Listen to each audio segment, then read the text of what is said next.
നമ്മുടെ കുട്ടികൾക്കിടയിൽ നിങ്ങൾക്കറിയാം, കഴിഞ്ഞ ദിവസമാണ് ഒരു വാർത്ത വന്നത്. ഗസിയാബാദിൽ നിന്നാണ് 12, 14, 16 വയസ്സുള്ള കുട്ടികൾ സമൂഹ മാധ്യമങ്ങൾക്കൊക്കെ അഡിക്റ്റഡായി മാറുകയും അവർ സൂയിസൈഡ് ചെയ്യുന്ന സാഹചര്യം ഉണ്ടായി. ഇപ്പോൾ സമൂഹ മാധ്യമങ്ങളിലോ സോഷ്യൽ മീഡിയ പ്ലാറ്റ്ഫോമിനകത്ത് ഇടപെടാൻ പാടില്ല എന്ന് കുട്ടികൾക്ക് പറയാൻ സാധിക്കില്ല. പക്ഷെ അവിടെയും കടുത്ത നിയന്ത്രണം അനിവാര്യമാണ്. അത്തരം ബോധവൽക്കരണ പ്രക്രിയക്ക് കൂടി നമ്മുടെ സ്റ്റുഡൻറ് പോലീസ് കാഡറ്റ് തയ്യാറാവണം എന്നുള്ളതാണ്. അച്ചടക്കമുള്ള തലമുറയാണ് നാടിന് ആവശ്യം. ഈ കുട്ടികൾ നാളത്തെ പൗരന്മാരാണ്. ഈ കുട്ടികൾ നാളത്തെ പൗരന്മാരാണെന്ന് പറയുമ്പോൾ അത് അച്ചടക്കമുള്ള പൗരന്മാരായി വളരാൻ, കുട്ടികൾക്കിടയിൽ ഡിസിപ്ലിൻ രൂപപ്പെടുത്താൻ, നല്ല രീതിയിൽ സംഭാവന നൽകാൻ സ്റ്റുഡൻറ് പോലീസ് കാഡറ്റ് സാധിക്കുമെന്നാണ്. അതോടൊപ്പം എല്ലാവരും ഫിസിക്കൽ ഹെൽത്തിനെ കുറിച്ചാണ്. ഫിസിക്കൽ ഹെൽത്ത് അനിവാര്യമാണെന്ന കാര്യത്തിൽ യാതൊരു സംശയമില്ല. ഫിസിക്കൽ ഹെൽത്ത് അനിവാര്യമാണ്. മെന്റൽ ഹെൽത്തിലൂടെ ശക്തിപ്പെടുത്താൻ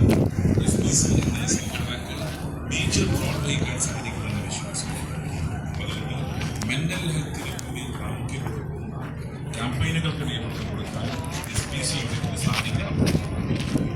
ഞാനിങ്ങോട്ട് വരുമ്പം എനിക്ക് ഒരു ലിങ്ക് വായിക്കാൻ പറ്റി. അത് ഡിസ്ഇൻട്രസ്റ്റ് ഇൻ റീഡിങ്, കുട്ടികൾക്ക് വായനയിൽ ഇൻട്രസ്റ്റ് കുറയുന്നു എന്നാണ് പഠനം. ഡൽഹി യൂണിവേഴ്സിറ്റിയിലെ ഒരു പ്രൊഫസറാണ് ആ ലേഖനം എഴുതിയത്. അധികം കുട്ടികൾ വായന കുറയുന്നു, ലൈബ്രറികൾ പോയാൽ കുട്ടികളുടെ എണ്ണം 1, 2 മാത്രമാണ്. അതും ഭൂരിഭാഗം കുട്ടികളും അവരുടെ അസൈൻമെന്റ് പ്രിപ്പയർ ചെയ്യാൻ വേണ്ടി മാത്രമാണ് ലൈബ്രറികൾ ആശ്രയിക്കുന്നത്. ഒരു പുതിയ റീൽ കൾച്ചറിലേക്ക് മാറുകയാണ്.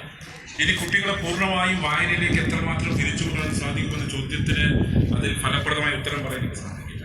പക്ഷേ റീൽ കൾച്ചർ നമ്മുടെ സമൂഹത്തിൽ ശക്തിപ്പെടുമ്പോൾ സാമൂഹികപരമായി കുട്ടികൾക്കിടയിൽ തെറ്റായി വളർന്നു വരുന്ന പ്രവണതയെ അതിനെ എങ്ങനെ ചെറുത്തുവയ്പ്പിക്കാം എന്ന രീതിയിലേക്ക് കൂടിയുള്ള റീൽ നമുക്ക് സൃഷ്ടിക്കാൻ സാധിക്കണം.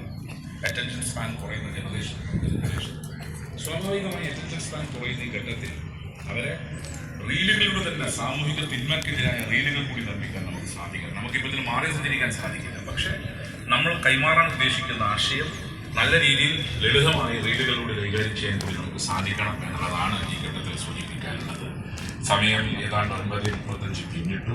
കുറേ സമയമായി നിങ്ങൾ വീഡിയോയിലിരിക്കുകയാണ്. അതുകൊണ്ട് ഞാൻ സുദീർഘമായി സംസാരിക്കുന്നില്ല. ഇന്നിവിടെ പാസിംഗ് ഔട്ടിലൂടെ പുറത്തേക്ക് SPC കാഡറ്റ്സിനെല്ലാം കേരള നിയമസഭയുടെ അഭിനന്ദിച്ചുകൊണ്ട് നല്ല വിദ്യാർത്ഥികളായി മാറാൻ ഇതെല്ലാം പറയുമ്പോഴും ഒരു കാര്യം ഞാൻ അടിവരയിടുന്നു: നിങ്ങളുടെ പ്രാഥമികമായ ഉത്തരവാദിത്തം പഠിക്കുക എന്നുള്ളതാണ്. SPCയും സാമൂഹിക തിന്മകൾക്കെതിരെയെല്ലാമുള്ള പോരാട്ടത്തിന്റെ മുന്നിൽ ഇന്ന് നിൽക്കണമെന്ന കാര്യത്തിൽ യാതൊരു തർക്കവുമില്ല.